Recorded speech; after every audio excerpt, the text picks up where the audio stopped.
ท่านทั้งสองมีความหมายปองของใจเป็นหนึ่ง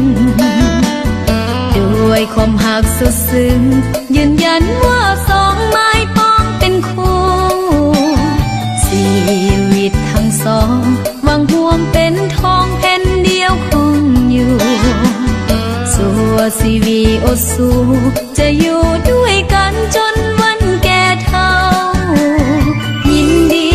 ที่มีงานวิวาเพื่อนมิตรลุงตาต่างก็มาทั้งนั้นมาห่วงใจกันสร้างสรรค์ให้ท่านสุขสม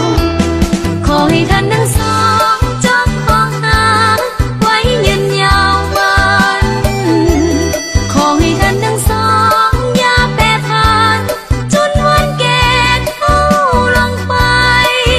เงินทองเกียรติศักดิ์ศรีเหลือไกลเมื่อนึกสิ่งใดสมปรารถนาพังพลาดผิดมาอภัยให้กัน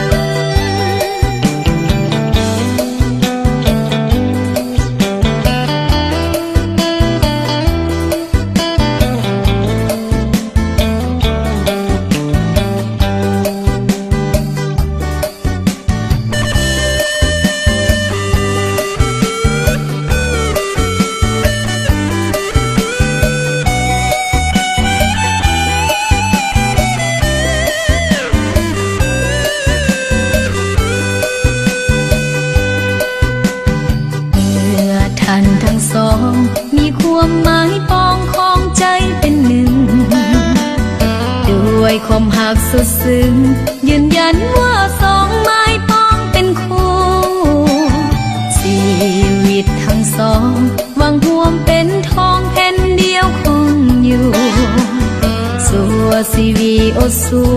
จะอยู่ด้วยกันจนวันแก่เฒ่ายินดีที่มีงานวิวาเพื่อนมิตรลุงตาต่างก็มาทั้งนั้นมาห่วงใจกันสร้างสรรค์ให้ท่านสุขสมขอให้ท่านทั้งสองจงคงหาไว้ยืนยาววันขอให้ท่านทั้งสองอย่าแปรผันจนวันแก่เฒ่าลงไปเงินทองเกียรติศักดิ์ศรีเหลือไกลเมื่อนึกสิ่งใดสมปรารถนาพังพลาดผิดมาอภัยให้กัน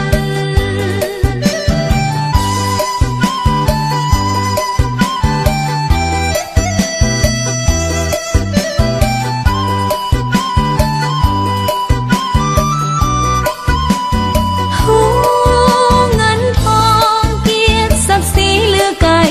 เมื่อนึกสิ่งใดสมปรารถนาพังพลาดผิดมาอภัยให้กันขอให้ท่านทั้งสองจงคงหาไว้ยืนยาววัน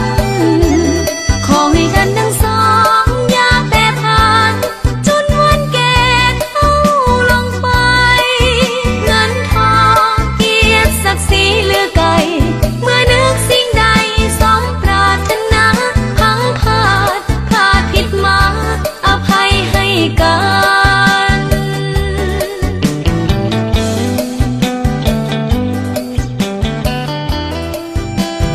เมื่อท่านทั้งสองมีความหมายปองของใจเป็นหนึ่ง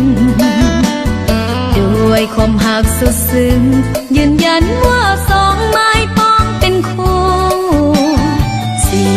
วิตทั้งสองหวังห่วงเป็นทองแผ่นเดียวคงอยู่